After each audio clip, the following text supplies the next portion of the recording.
नवनवीन गोष्टी बघण्यासाठी सबस्क्राईब करा किड्स स्टोरीज अँड नॉलेज चॅनलला। एका जंगलात एक पिंगळा पक्षी घुबड राहत होता। दिवसा तो झाडावर शांत बसायचा आणि रात्री शिकार करायचा। जंगलातले लहान प्राणी त्याची थट्टा करायचे। हा दिवसा झोपतो, हा आंधळा आहे असे म्हणायचे। एके दिवशी जंगलात शिकाऱ्यांनी सापळे लावले। दिवसा सर्व प्राणी खेळण्यात गुंग झाले आणि लक्षच दिलं नाही। पण शहाणा पिंगळा मात्र सगळं पाहत होता।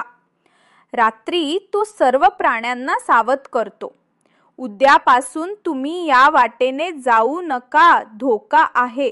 प्राणी आधी त्याच्या बोलण्याला हसले, पण ज्यांनी ऐकलं त्यांनी आपली वाट बदलली आणि वाचले।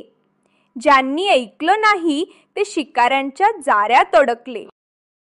तेव्हा सर्व प्राण्यांना कळलं की दिसायला वेगळं असलं तरी बुद्धिमत्ता महत्त्वाची असते। नीती: दिसण्यावरून कुणाचंही मूल्य ठरवू नये।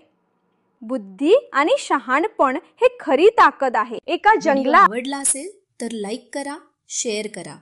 मित्रांनो, भेटू पुढच्या व्हिडिओमध्ये।